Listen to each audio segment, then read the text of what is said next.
చంద్రబాబు నాయుడు గారి గురించి ప్రస్తావన వచ్చిన ప్రతిసారి తన ప్రత్యర్థులే కాదు, తన వ్యతిరేకులే కాదు, తనను అభిమానించే వాళ్ళు కూడా మేనేజ్ చేయడంలో మా మా మా చంద్రబాబు సార్ తోపు అని చెప్పి అంటూ ఉంటారు. మీడియా మేనేజ్మెంటా, వ్యవస్థల మేనేజ్మెంటా, మరొకట ఏ రకమైన మేనేజ్మెంట్ అయినా చేయడంలో దిట్ట అని. అండ్ అదే సమయంలో వాళ్ళ పత్రికలు, టీవీ ఛానళ్ళు, అందులో పనిచేసే స్క్రిప్ట్ రైటర్లు, జూనియర్ ఆర్టిస్టులు,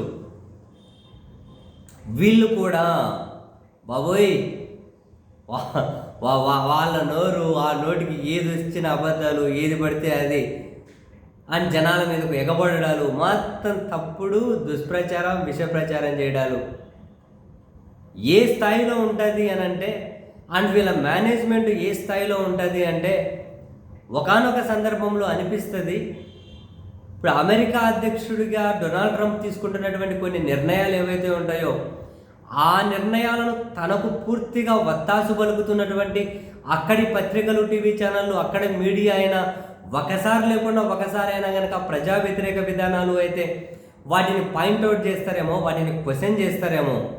కానీ ఆంధ్రప్రదేశ్ ప్లాట్ఫామ్ మీదకి వస్తే తెలుగుదేశం పార్టీ పత్రికలు, టీవీ ఛానళ్ళు కాదు, వాళ్ళు క్వశ్చన్ చేయడం కదా పక్కన పెట్టండి, ఎవరైనా మేము న్యూట్రల్గా అని చెప్పబడే వాళ్ళు, లేకుంటే రాజ్యాంగబద్ధమైన పదవుల్లో ఉన్నాం, మేము చాలా స్వతంత్రంగా ఉంటాం, మేము కొన్ని ఆర్గనైజేషన్స్, లేకుంటే మేము రాజకీయ పార్టీలు, మేము మరొకటి అని చెప్పి ఎవరైతే రకరకాల ముసుగులు తగిలించుకొని ఉంటారో, ముసుగులు లేకుండా ఓపెన్గా కనిపిస్తారు, మాది ఈ పార్టీ, మాది కాంగ్రెస్, మేము కమ్యూనిస్టులు, మేము బీజేపీ, మాది ఈ సంఘం, మాది ఆ సంఘం, మేము ఈ వ్యక్తిమి, మేము ఆ వ్యక్తిమి అని కనిపిస్తారు.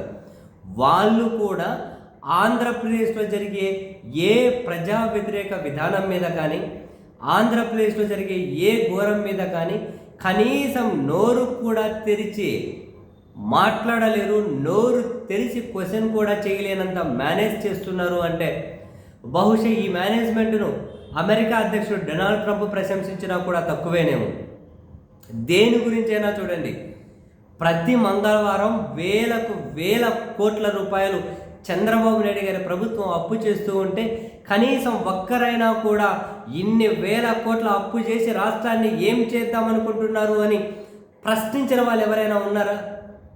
ఒక మేధావి ముసుగు జగన్మోహన్ రెడ్డి గారు 5 సంవత్సరాల్లో చేసిన అప్పు చంద్రబాబు నాయుడు గారి సర్కారు మొదటి సంవత్సరంలోనే 50%, సగానికి పైగా చేసింది అని చెప్పి అథెంటికేటెడ్ ఆధారాలతో విపక్ష వైసీపీ నుంచి ప్రశ్నలు వస్తూ ఉన్నా, మాజీ ముఖ్యమంత్రి జగన్మోహన్ రెడ్డి గారు ఆధారాలతో క్వశ్చన్ చేస్తూ ఉన్నా, ఏ ఒక్కరైనా అదే జగన్ పీరియడ్లో చూడండి, ఎవడో కోనికిసుక కొట్టగానికి ఒక నల్ల కోడి తిరుగుతారు, వాడు వచ్చి ఆర్థిక మేధావిగా ఏదేదో మాట్లాడుతూ ఉంటారు, ఎంత పొడుగు వారి గురించి పేపర్లలో, పత్రికల్లో రాస్తూ పోతుంటారు అటువంటి వారిని ఇంటర్వ్యూస్. రాజ్యాంగబద్ధమైన సంస్థల్లో ఉన్న వాళ్ళు, చివరికి న్యాయస్థానాలలో జడ్జి ప్లేస్లో ఉన్న వాళ్ళు కూడా బెంచ్ మీద కూర్చొని రన్నింగ్ కామెంటరీ ఇచ్చేవాళ్ళు, బయట వేదికల మీద రన్నింగ్ కామెంటరీ ఇచ్చేవాళ్ళు, వాళ్ళ కుమార్తెలను ఇంకెవరో ర్యాగింగ్ చేశారు ఢిల్లీలో అని చెప్పి కూడా ఓపెన్గా పొలిటికల్ స్టేట్మెంట్ ఇచ్చేవాళ్ళు. కానీ ఇప్పుడు ఎవరూ కనపరారు. ఒక్క అప్పుల గురించే కాదు,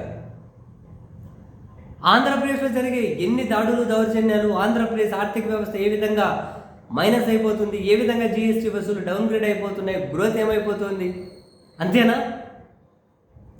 తిరుపతిలో తొక్కిసలాట జరిగి అంతమంది చనిపోతే శ్రీవారి భక్తులు దానికి ఎవరినో కారణం చేసి ఒక నివేదిక రిపోర్ట్ ఇస్తే నోరు తెరిచి మాట్లాడాలి ఎవరిని ఉన్నారా? సింహాచలం దేవస్థానంలో గోడగూలి చనిపోతే ఒక్కరు నోరు తెరిచిన వాళ్ళు ఉన్నారా? జగన్ పీరియడ్లో ఏమీ జరగకపోయినా ఎవడో వస్తుండే, వారికి ఏదేదో ట్యాబ్లు తగిలిస్తుండ్రు. కానీ ఇప్పుడు చూడండి, ఎన్ని జరిగినా తిరుమల శ్రీవారి లడ్డూ ప్రసాదంలో కౌ ఫ్యాట్ కలిసింది, పిగ్ ఫ్యాట్ కలిసింది అని ముఖ్యమంత్రి నుంచి, ఉప ముఖ్యమంత్రి నుంచి చాలా నీచమైన విమర్శలు చేసిన నోరు తెలిసిన వాళ్ళే లేరండి. ఎవరు మాట్లాడే వాళ్ళే లేరు. అప్పులు చేస్తే మాట్లాడే వాళ్ళు లేరు, దాడులు జరిగితే మాట్లాడే వాళ్ళు లేరు, మహిళల మీద దౌర్జన్యాలు జరిగితే మాట్లాడట్లేదు, చిన్నపిల్లల మీద అత్యాచారం జరిగితే మాట్లాడే వాళ్ళు లేరు, దళితుల మీద దాడులు జరిగితే మాట్లాడే వాళ్ళు లేరు.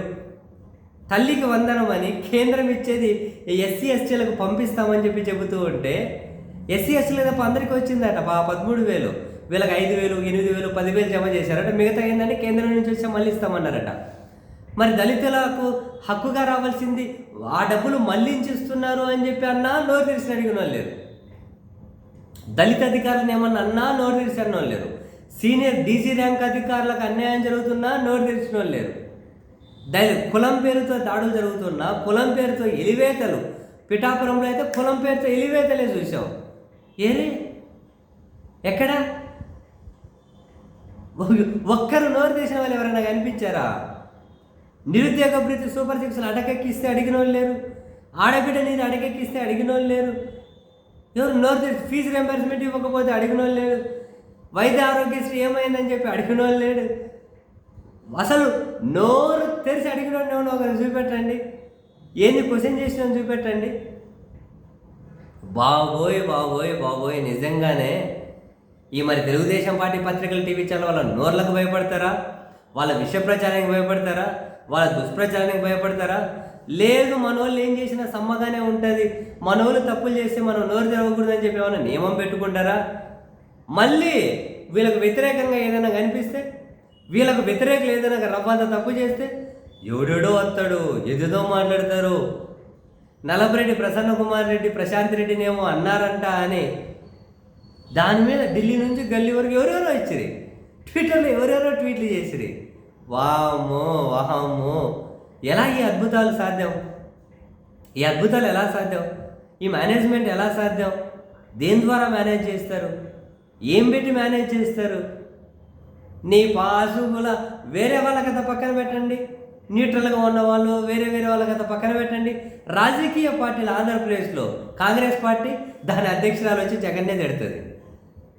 ఈ ఈ ప్రభుత్వం అరాజకాలు ఎక్కడెక్కడ క్వశ్చన్ చేసి లేదు, మొహమాటం కొద్ది క్వశ్చన్ చేస్తారు. కమ్యూనిస్టులు జగన్మోహన్ రెడ్డి గారు పేదలకు 30 లక్షల ఇళ్ల స్థలాలు ఇచ్చినా, పేదల ఆత్మగౌరవం కాపాడే విధంగా ప్రభుత్వ పథకాలన్నీ వాళ్ళ గుమ్మం దగ్గరే నిలబెట్టిన, పేదోడి ఆత్మగౌరవం కోసమే వాళ్ళు పనిచేసిన కమ్యూనిస్టులు అప్పుడు జగన్ ఇష్టం వచ్చేట్లు తిడుతూ వచ్చారు. ఇప్పుడు నోరు తెరిస్తే లేదు, ఎటు గాలి తిరిగితే అటువైపు వెళ్ళే ఆ ఒక గాలి నాయకులు ఒక ఆయన ఉంటారు, ఆయన ప్రభుత్వంలో కీలకం ఉన్నాడని చెప్పి ఆయన అడుగుతుంటారు కమ్యూనిస్టులు. చంద్రబాబు గవర్నమెంట్ నోరు తెరిచి అడిగింది లేదు. వాళ్ళు కూడా అబ్బే ఏదో మొహమాటం కొద్ది అది ఇది అప్పుడు మాట ఇప్పుడు మాట అంటున్నారేమో. సీరియస్గా అడిగిన వాళ్ళు ఎక్కడ? ఉద్యోగ జీతాలు ఇవ్వకపోతే అడిగిన వాళ్ళు ఎక్కడ? ఉద్యోగాలు తీసేస్తుంటే అడిగిన వాళ్ళు ఎక్కడ? అక్రమాలు జరుగుతుంటే అడిగిన వాళ్ళు ఎక్కడ? ఇసుక అక్రమం అడిగింది ఎక్కడ? గంజాయి వ్యతిరేకంగా అడుగుతున్నది ఎవరు? బెల్ట్ షాపులకు వ్యతిరేకంగా అడుగుతున్నది ఎవరు? ఇంత ఇంత ఇంత మేనేజ్మెంట్ వీళ్ళు చేస్తూ ఉన్నారనాలా? అటువైపు ఇంత దారుణమైన వ్యక్తులు, దారుణమైన పార్టీలు. నిజంగానే ఏ మాటగా మాటగానే ఈ మేనేజ్మెంట్ని అందుకే అన్న చంద్రబాబు నాయుడు గారు లేకుండా వాళ్ళ పత్రికలు, టీవీ ఛానల్ వీళ్ళ మేనేజ్మెంటు ఇవన్నీ చూస్తే బహుశా అమెరికా అధ్యక్షుడులను ప్రశంసించినా కూడా తక్కువేనేమో. ఇంతలాగా మేనేజ్ చేయబడడం గ్రేటర్ అయ్యా.